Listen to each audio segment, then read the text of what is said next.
Welcome into the Food City Locker Room, brought to you by Garza Law. Chris Brown is back. Austin and Jason never left. Glad everybody's back. Off weekend. What do you hope to accomplish? What did you hope to accomplish in this past weekend before Arkansas and Bobby Petrino ride in on a bicycle? You know, I think Mississippi State game showed a lot about our team, showed who we were. Now you're going into the off week. You want to make sure everyone's healthy. You want to continue to grow. You want to make sure everything's good. But just get back and just make sure that we're the team that we think we are. Yeah, hopefully during the off week, guys took advantage of resting. Younger players got a chance to get some valuable reps. They got a chance to do some self-evaluation, look at some tendencies that you created over the first 5 games, and try to buck some of those tendencies moving forward. Health-wise, obviously, you don't really know till you get to Arkansas. Nobody really tells you much of anything. But what are you hoping the off week gets you back? Well, you're hoping that you're able to just kind of get healthy. I mean, you had a couple offensive linemen banged up last week. Yeah. Sam Pendleton's been in a boot. Same thing with Jesse Perry. Those guys, have been rehabbing all week long. Tennessee practiced Tuesday, Wednesday, Thursday. Then the coaches went out recruiting Thursday evening and into Friday. So kids have been off basically since Thursday. No practice Friday or Saturday. They had to be back in tonight to the complex. Is this as big of a recruiting weekend for the coaches? I mean, you don't have a game. You have the ability to travel further. I mean, it is. I mean, coaches have been in Illinois the last couple of days. They've been in Utah. They've been in Florida, right. The Carolinas, Tennessee. They've kind of been a little bit of everywhere, bouncing around and going and seeing players during the day and then going into games at nighttime. So, yeah, it's absolutely a chance to get out and go see kids. With that said, guys, obviously the transfer portal window, there's just the one of them. There's not the spring one. How much does it change things as you go into January? I'm not going to mention specific names, but somebody on a Tennessee team who might say, you know what, I'm not going to wait for spring. I'm not going to wait to see what happens because I don't have that luxury now. I think in the scope of college football, things are changing so fast. You have to be ready. And I think kids who are ready and kids who there's no 2 times to do it. So you have to be ready to go. And I think kids who can step up and play are going to be the ones that play. People are going to transfer, and that's the nature of the game in today's world. No, you're exactly right. I mean, players, if they're not sure, you don't have. In the old days, even last year, you had the caveat of, let me go through spring, see where I'm at, and I can always go in the portal in the spring. You can't make that decision now. If you decide to go into the spring semester, you're there for another year. And so that's where it does get a little more interesting. That's why, like in the last few years, the media and everybody's tried to blow up, it's going to be the most explosive portal window. And I'm always like, no, I don't think so. I don't think so. Actually, I think this year, that will be. I think we're finally going to get to that point where there's going to be more movement and more decisions made because there's going to be some indecisiveness about what their future holds, and kids are going to say, I've got to go now. I can't wait. And so I do think that it's going to be interesting to see kind of where things go with players. Well, the disadvantage, though, is, if you look at a situation, Jason, like Tennessee this past year, and I know you don't really like talking about transfer portal stuff. We've been doing this long enough, and you don't like talking about it. But how different it is, the whole quarterback change this past year. At the quarterback position, if you're Merklinger or you're George or you're whatever, you can't sit there and wait to see what you're thinking.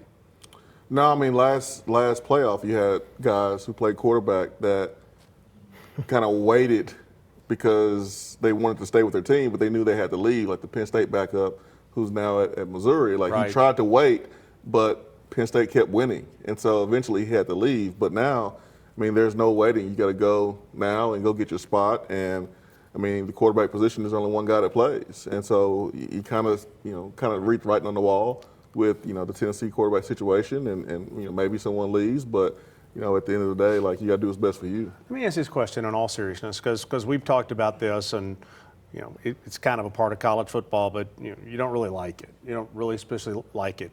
Are you getting used to it just a little bit that this is what it is, or are you just still bucking it saying, I just hate this? Well, I think the inner part of you want to buck it and say it, but you have to start just evaluating and evolving. I think this is where the college football game is going. Look at Dabo Swinney. He doesn't really want to do it, and now he's going to have to look evolve. At their record. It's showing what it is. That's what I'm saying. At the end of the day, that's what I'm saying is people are going to sit here and go, man, I'm not going to do it. I'm going to do it my way. And those people are going to get passed up because people are adapting and evolving. Somebody was walking through their house right now, and when Chris said bucket, everybody went. All right, let's zero back in on this team and let's talk about where we need to see the most improvement. I think you got to start on the defensive side. Jason, where do you want to see the most improvement in this off week before Arkansas comes in and they're going to throw their kitchen sink at you because Petrino's got nothing to lose? Well, Arkansas's third in the league in rushing. They have a quarterback, Taylor Green, that can beat you with his legs. And Tennessee was fortunate last year that he got hurt, or he would have been even more successful. I guess it didn't matter at the end of the day because Tennessee still lost. But he's a guy that can beat you with his legs. He's in another year in Petrino's offense, so he's even more comfortable. Tackling in space continues to be an issue. Linebackers got to do a really good job of being at the right place at the right time. Safeties have to tackle better. So that's probably the biggest thing defensively. I think special teams is something right there behind tackling that you have to address. I mean, you had a couple muff punts, and then you had a fourth down fake punt that Mississippi State was able to convert. You can't allow people to block punts against you, have muff punts, and go forward on fourth down. Special teams can get you beat. Tennessee has to clean that up. To me, the easiest fix is on the special team side. You ought to be able to fix those mistakes.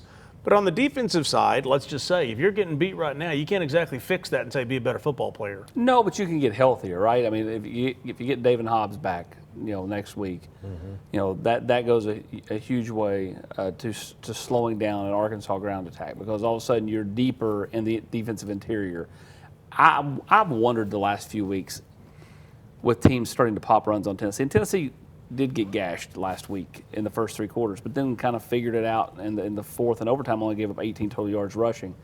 I've wondered, is Dominic Bailey playing inside hurting the football team?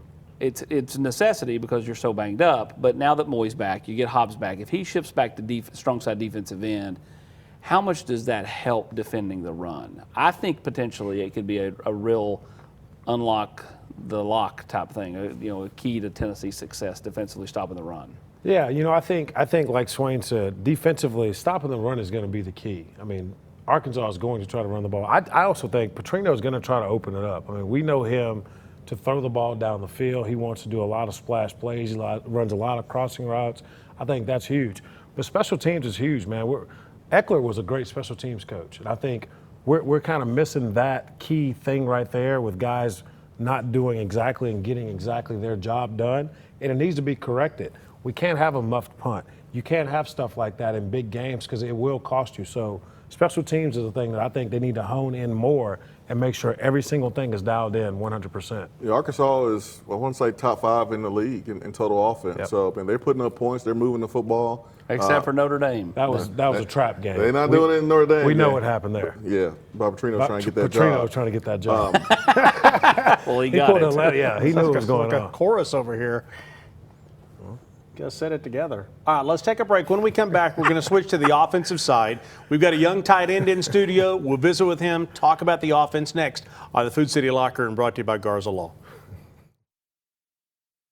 A beacon of hope in a world of high prices. Look to the skies, Knoxville. Super savings is here.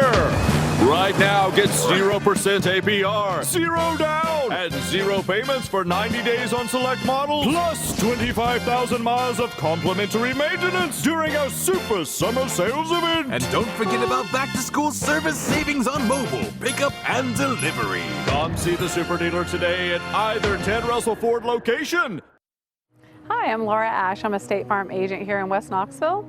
I love to serve all of East Tennessee for all of your home, car, life, and business insurance. If you need anything insurance related, give us a call at 675-0888. I'm Tennessee basketball player JP Estrella. Let me give you a tour here of the offices at Knoxville Smiles. Dr. Costa is placing implants with a robot, and it's all done digitally. There's no guessing with this since it's all robotic. Dr. Wilco is the newest addition to the office. He loves to research the latest and greatest in technology, so the other doctors go to him for the newest product information and techniques. Dr. Malone is building teeth in the mouth. To him, cosmetic bonding is more like artwork. He does this without cutting your teeth down. It's all about building them up. Guys, we stole a problem. Do y'all have a bigger chair?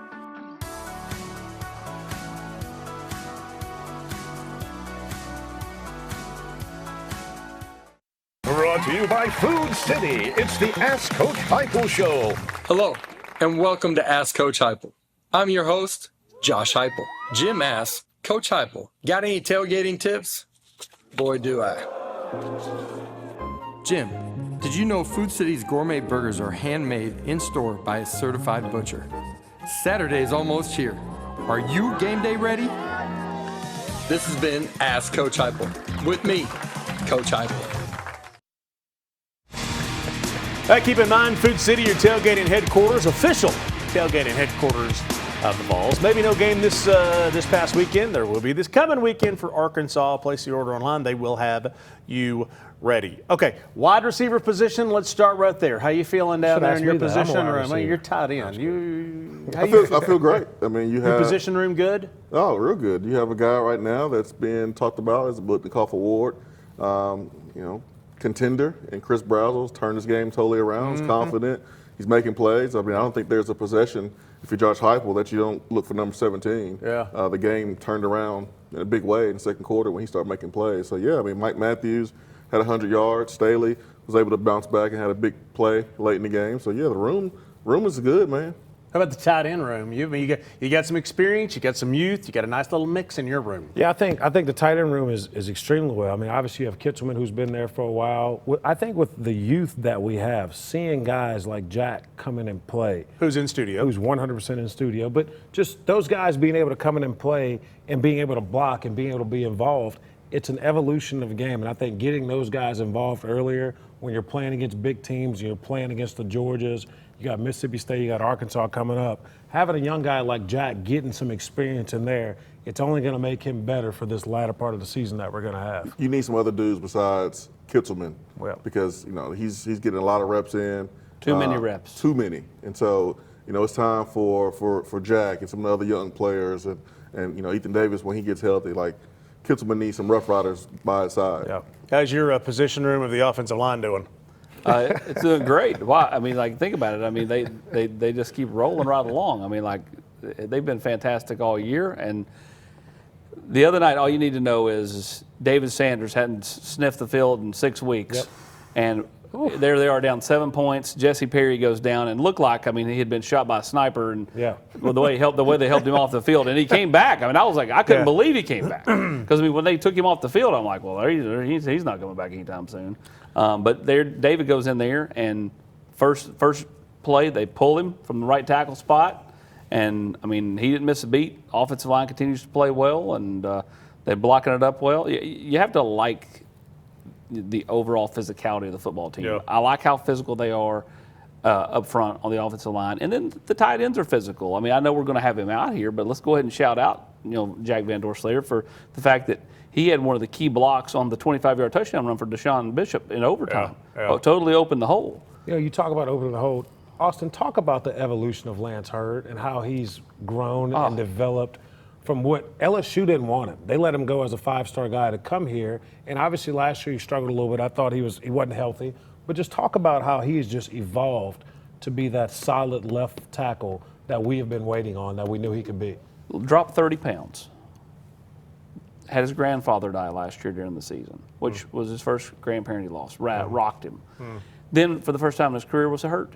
And, heard some of the stuff that was said out there about, not pushing through. So the second time he got a banged up ankle, he pushed through and didn't miss, even though he wasn't, 100%.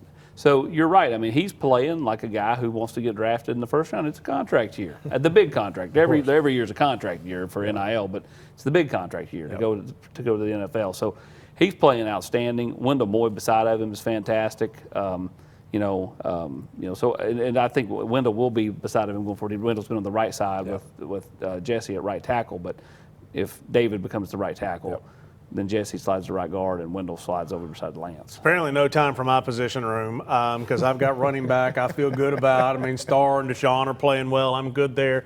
Quarterback room, I'm in there. My guys are saying in my room, we had a touchdown call back. which was really bogus because it shouldn't have been an offensive pass interference call. Correct. There's a couple of plays in there where balls intercepted were bouncing off of tight ends and receivers. Now, hang on. This is bad throw. This is bad throw. Hang on. I hadn't finished yet. You're like my wife saying clean the kitchen before I even started cleaning. Okay, and what I'm saying is my position room did make a bad throw to Kitzelman. Okay. And it bounced off his shoulder, which was our fault in the quarterback room. Ball could have been caught. Could. It's on both. But the ball, you want that ball here, not here. The second one, on the other hand, the defender pulled Kitzelman's arm down right before he got to the ball. That should have been pass interference. I'll send the bill over. Okay, so. You're going to need to take this chair home because you'll be sleeping on it. I hope she's listening. No, we're good. She's not. She's watching reruns of Miss Congeniality. Okay, all right. Toss over to our guest because we've got a good one. By the way, from right near my hometown, Dallas-Fort Worth, we fly into DFW Airport. We go right by South Lake Carroll Stadium, State Power in Texas. Big stadium?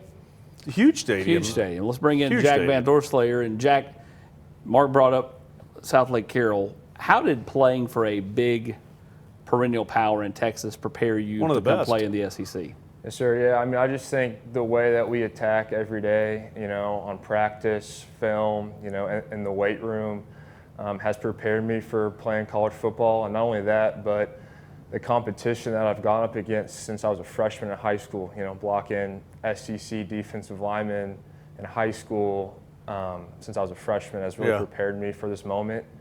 And like I said, our coaching staff at Southlake, they just were hard on me a lot, and at times I didn't like it, but now I really appreciate it because it makes the transition from high school to college that much easier.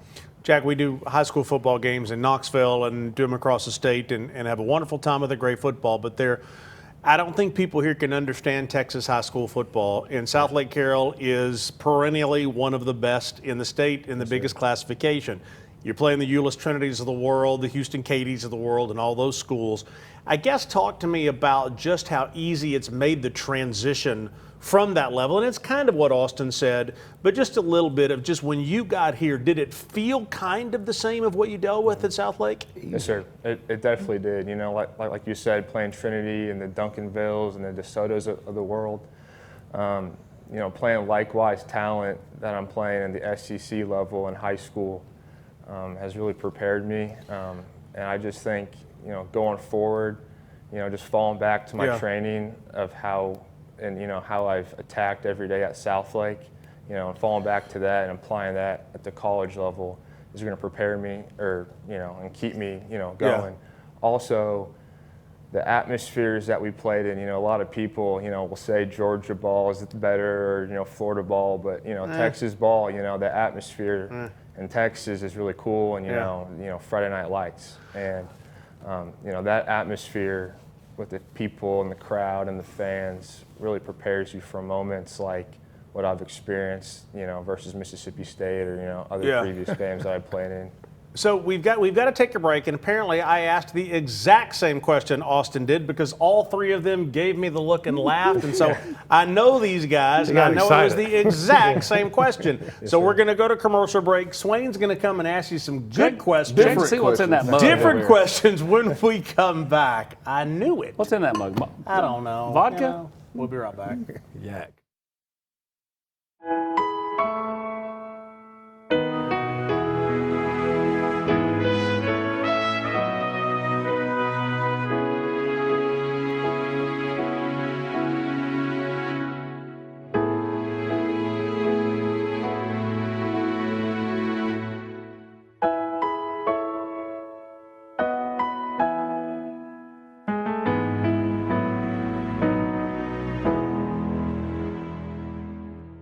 Hey guys, we got a special guest coach today. Catholic alum, Tennessee great, Cooper Mate.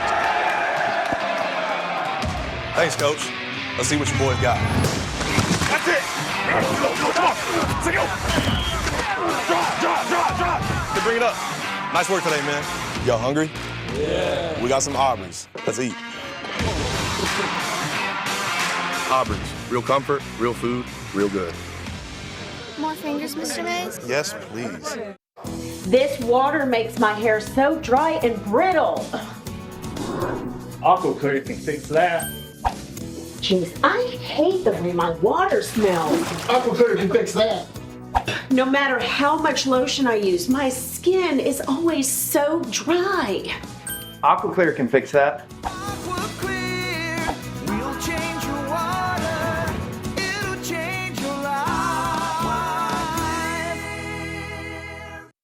Do y'all remember how much fun we had finishing on the field inside Neyland Stadium for the Covenant Health Knoxville Marathon? I've got some friends with some really good news for you. Join us inside Neyland Stadium on October the 18th for the Finish on the Field 5K, presented by the Garza Law Firm.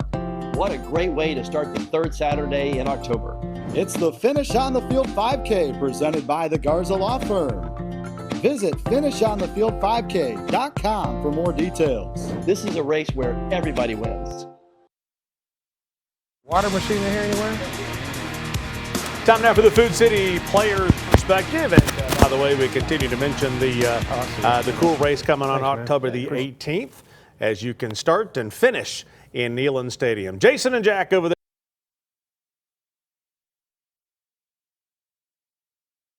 there. For this football team, you get a chance to watch Miles Kitson and follow his lead. What have you learned from him? He's a guy that's played at Alabama. Yeah. He's one of the captains here. What have you learned from him so far? Yeah, just how to attack football, in a smart way.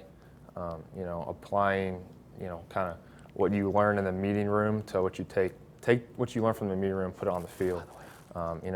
Playing tight ends, you got to be pretty smart. So learning from him as a football IQ, and applying that to the field has been huge for me, learning from him. What was that moment like when you realized, I was a guy that plays a true freshman. There's a moment, maybe in fall camp, maybe it's during the summer, where it's like, hey, man, I belong. I can play at this level. I can do it. Was there a moment that stood out to you, maybe in fall camp or somewhere, that you knew that you can play at this level? I think the first couple of weeks of spring ball is when I kind of noticed it. Like I said earlier, coming from the powerhouse at South Lake Carroll, just the first few weeks, the transition hasn't been anything crazy. But just learning our offense, adapting to our fast-tempoed offense, took me a few weeks of spring ball, and then after that, I feel like I can, hang with these guys. One big-time home game so far, one big-time road game. You probably like home, but how fun was that playing on the road and seeing all the Tennessee fans there? It's fun going into someone else's house and beating them. Home games are great. I love the fans coming out. It's a good time, but road games are fun because it's just, you and the guys, going out to someone else's house and, taking them down. But seeing all those Tennessee fans on our sideline was pretty cool. It was a sea of orange. Just the way that our fans show up for every single game is really cool. Next game, Arkansas, you were not here, but Tennessee dropped out a game against Arkansas on the road. How do you balance trying to get revenge, but not letting it consume you, and pressing and making mistakes? How do you balance that, wanting to get revenge over a team that beat you last year, even though you were not here? Right. I think every game is personal, but this one's a little bit more personal, after them beating us last season. So I think just using that as fuel, for this week, applying that to how we practice and how we attack film and stuff like that. So when we go out there, we can handle business. You wear the number 3. Yeah. Usually that's for DBs or receivers or running backs, quarterbacks even. But tight ends, how did you get the number 3? Honestly, I wanted a single-digit number, and 3 is what I got. But it kind of worked out because 3 is my mom's lucky number. She's got 3 kids. She says that everything always happens on 3 for her. And my great-grandfather, who has been a Vol fan, his whole life, moved here in the 70s. He always says, for the Father, the Son, and the Holy Spirit. So it kind of just worked out. So I really, love having that number. Well, we'll see a lot of the number 3 over the next couple of years here at Tennessee at the tight end position. 100%. All right. Hey, good luck to you the rest of the way, okay? Yes, sir. Thank you. Sounds good. All right. Let's talk about what's coming up next this next week. We'll do that when we come back on the Locker Room. Matlock Tire Service and Auto Repair is proud to be celebrating 70 years of serving East Tennessee. That's 70 years of old-school customer service, trustworthy auto repair, and of course, great deals on tires. Each one of our 5 convenient East Tennessee locations feature family-friendly waiting areas, and you can schedule appointments and search for tires right on our website at matlocktireservice.com. Modern convenience, hometown values. For 70 years and counting, Matlock Tire Service and Auto Repair. Hello, I'm Dr. Joel Ash, a Knoxville native and the owner of Ash Chiropractic and Wellness. We would like to help you on every step along your health journey, whether that's chiropractic care, soft tissue work, or diet and exercise help. I'm located in the Renaissance Plaza. You can give me a call at 865-671-1000. Hi, I'm Matt Marshall with Exterior Home Solutions. Hi, I'm Dustin Woodson, also with Exterior Home Solutions. We are now easier than ever to find, right off of I-75 and Merchants Road. It's a new location, but the same trusted expertise in roofing and siding that you've come to trust over the past 25 years. Local quality craftsmanship, licensed and insured. For the best and most trusted name in roofing and siding, scan the QR code on your screen. Exterior Home Solutions, when it has to be the best.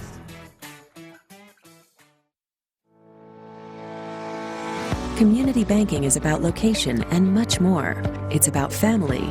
We reside in your community. We are a part of your community. At Commercial Bank, our commitment extends beyond the walls of our branches. It's displayed each day in the opportunities we provide, the money we give back, and the time we commit, all to help improve the lives of the people, families, and businesses that make our communities great. Commercial Bank, life made better. So there's the race right there, Saturday, October the 18th. Finish on the field 5K. You can finish at Neyland Stadium, and that is coming up October the 18th. Keys to victory brought to you by Garza Law. Jason, we'll start with you. Keys to a win against Arkansas. Yeah, I think it's very important for Tennessee to be able to hold up against the third best rushing attack in the SEC. Got to learn some lessons from Georgia game there late in the game, and then Mississippi State in the first 3 quarters. Number 2, man, you got to hold that rope on special teams. Don't lose on special teams. Yeah. You don't have to win. It can be even, Right. but don't lose on special teams. So hold that rope, and then you must contain the quarterback. Taylor Green is versatile. He's mobile. He can make plays with his legs. Got to contain him. You know, you talk about Taylor Green, I think, limiting their explosive plays. I mean, obviously they've been able to do some stuff minus that game against Notre Dame, but limit their explosive plays. Swaying, your receivers, my receivers, however you want to call it, I'll give you your receivers right now. Continue to shine, continue to ball. And then defense, we saw what it's like when we can create some turnovers. Maybe offense is struggling, but if defense can create turnovers and score touchdowns on those, it makes it that much easier, especially with it being a home game. All right, Austin, schedule's about to get really good. You've got Arkansas at home this week, then at Alabama the next week. Then you've got a road at Kentucky, then Oklahoma comes to town. It's do or die time over the next 3 to 4 weeks. No doubt about it. And to quote the great Al Davis, just win.